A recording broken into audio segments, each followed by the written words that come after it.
Welcome to Keep What You Earn, your judgment and jargon-free zone for entrepreneurs of all levels. Get ready to learn how to scale your business, save money in taxes, and create a business that grows your wealth. If it feels like the financial side of business is like eating your vegetables, well then think of this podcast as the ranch dressing to make the process a little more enjoyable. My name is Shannon Weinstein. I'm a CPA and business owner on a mission to simplify money and empower others through knowledge.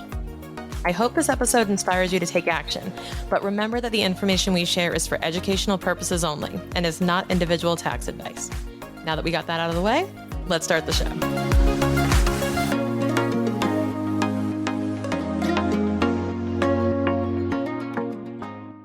One of the topics that I find a lot of people resist or are challenged by is sales.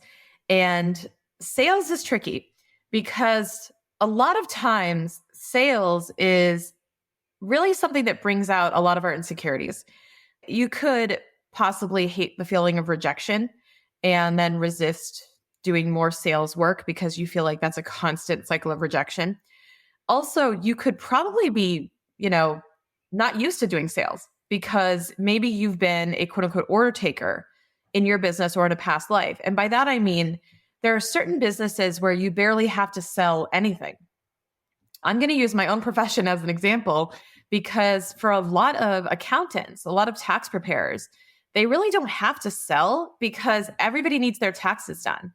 Similarly to like doctors, insurance companies, like you really don't have to sell that hard because people are coming to you with a need. Like they're coming to the window and saying, I need to order something from you. Like I came because I'm ready to buy from you. So you're just standing at the window waiting for people to call you or waiting for people to show up. And you haven't really had to do a lot of hard work to sell. So if you find yourself in the position where now you have to sell in order to generate new business, it can be really challenging. And that doesn't go unnoticed. So there are a lot of folks that dislike selling, that just flat out dislike it for whatever reason. And that's not a bad thing. It's not really a bad thing. You just want to make sure that your business model aligns with your preferences on having to sell. So if you truly don't find it to be a strength to sell, A, you need to hire somebody who can, if you have a business model that requires it, or B, you have to adapt your business model so you don't have to sell as much. And that's also a possibility. I think not enough people talk about that. Like, could you offer something that reduced the number of times you had to sell? So I'm going to talk in this episode about how you can possibly increase your revenue if you hate selling and how you can leverage non-new customer sales to drive your revenue. So I want you to think about this, that when you have a revenue issue, when you need to be bringing in more revenue, typically what ends up happening is we drive right to, okay, we need to generate new sales. We need to plug into marketing. We need to pour more money into the ad spend. We got to pour gasoline on that fire. We got to go, and sell. Not always the case. I'm going to give you some ideas of what you can do instead before you create new customer sales.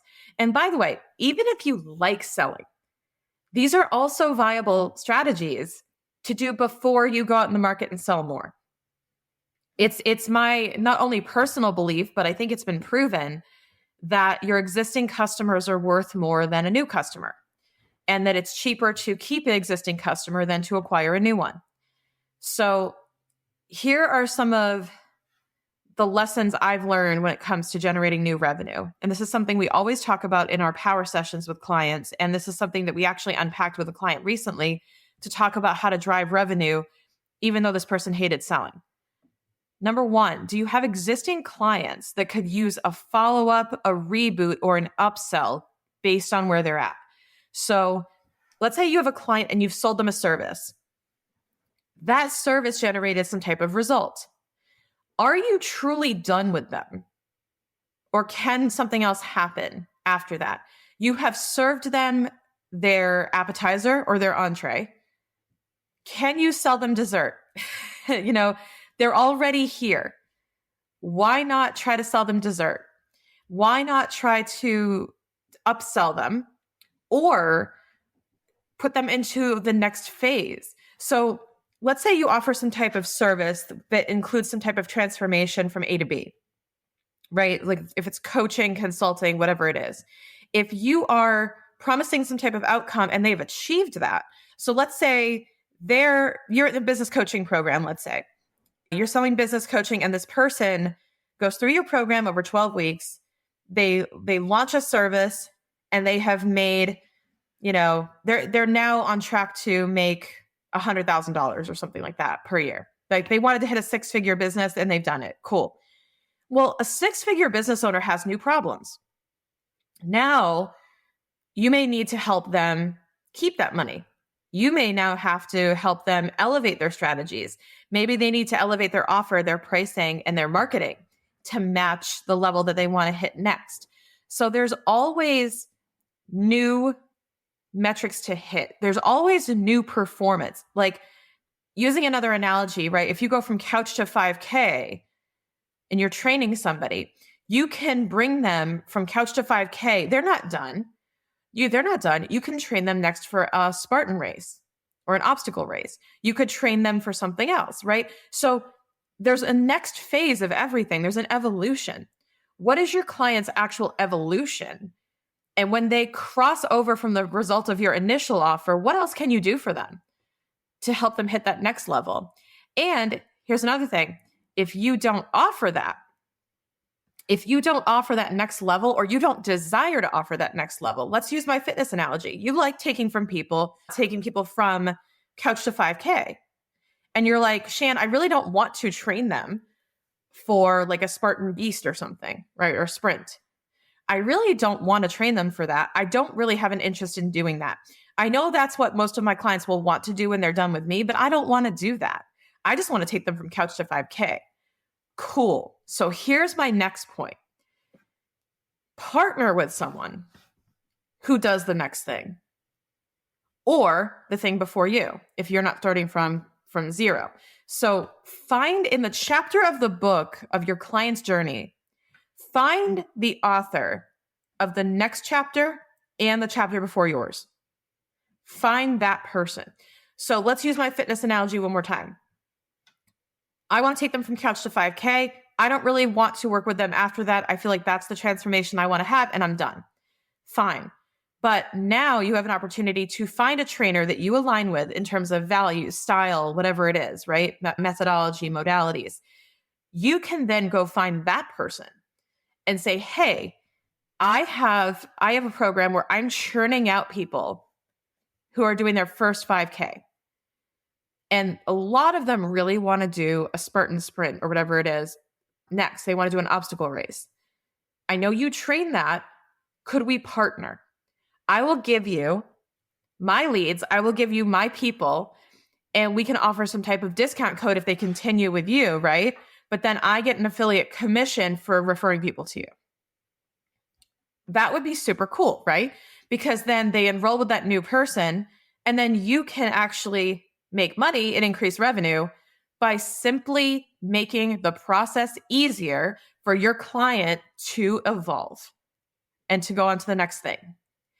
And the more that this is actually creating synergy, the more that this is creating an ease and a flow, it actually is great for the customer and it increases your value for both of you as professionals, because now that person also could say, hey, I'm actually getting a lot of people who are coming to me for obstacle race training who haven't even run their first 5K and aren't really trained in running.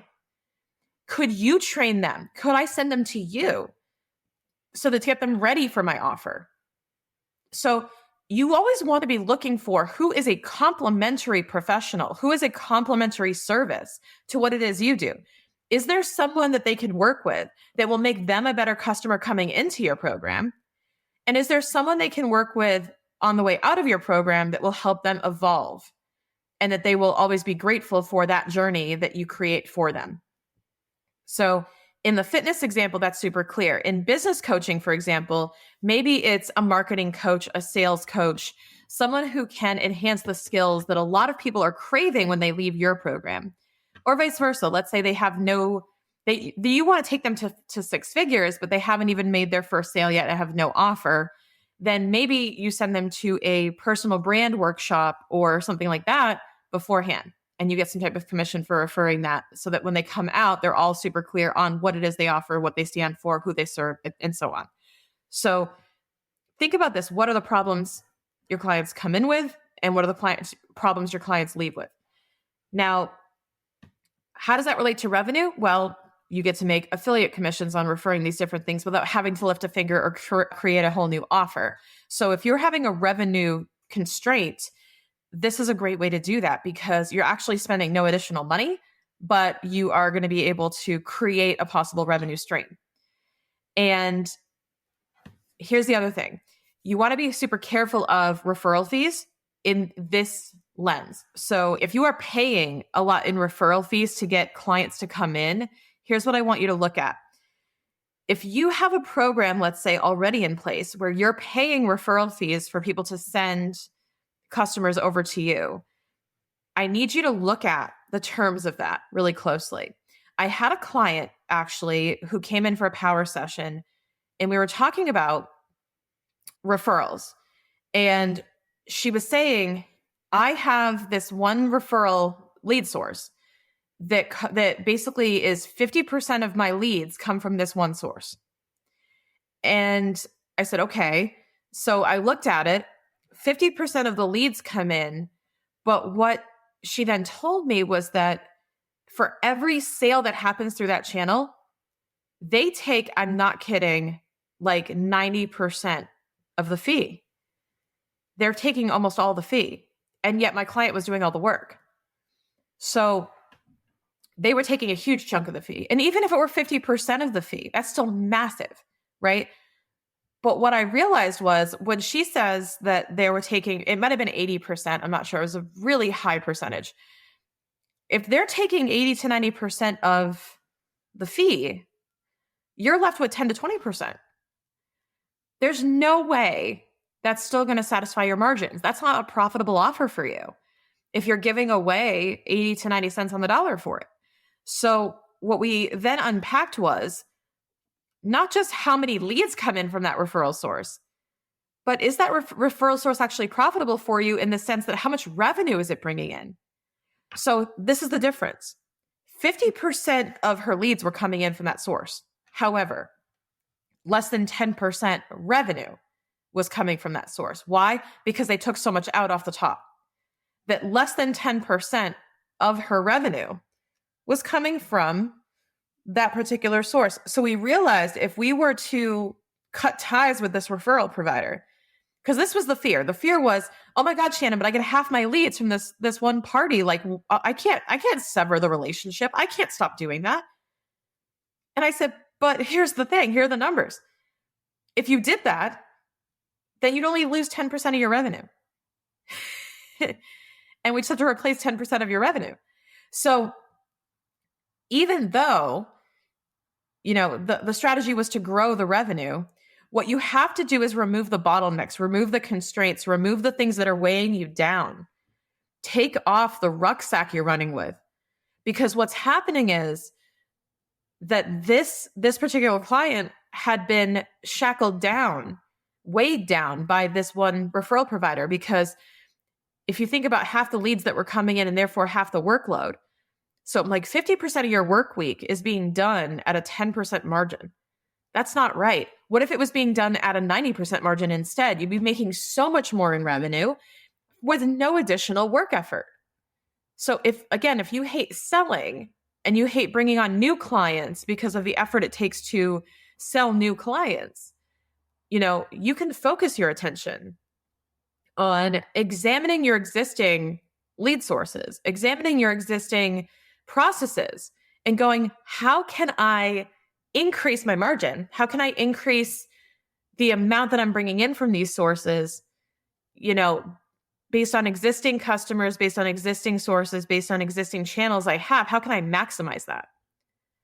And that's a really important thing to look at. So as you're kind of looking at your revenue and you're trying to grow your business, don't just focus on, I need new bodies, new blood, new everything. Now, you do want to welcome those in. You want to have a channel for them to find you. You want to create good marketing and all those things. But one of the best ways to inject cash into your business and create additional revenue is to look where the revenue is already coming in from. Look at the people already sitting at your tables in the restaurant and offer them dessert. There's no need to go outside and try to get people to come into the restaurant. You have a full set of tables in front of you. Ask them if they want coffee, dessert, more to drink, things like that. Upsell them, find new offers to help them evolve, and examine whether you are really choosing the right sources for those leads.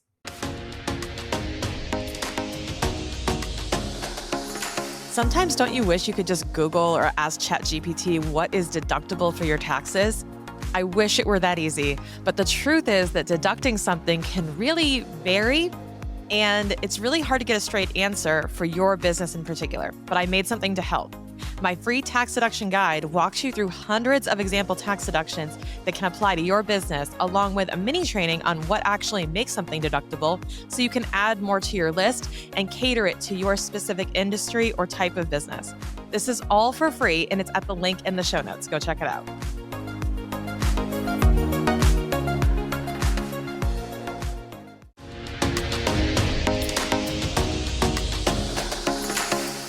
Thank you so much for listening. If you enjoyed this episode, please leave a rating and review on your podcast platform. This small action goes a long way for podcasters to get our message heard by more business owners just like you. Be sure to check out the show notes for links to information about our guests and ways to get in touch with me. We'll see you on the next episode.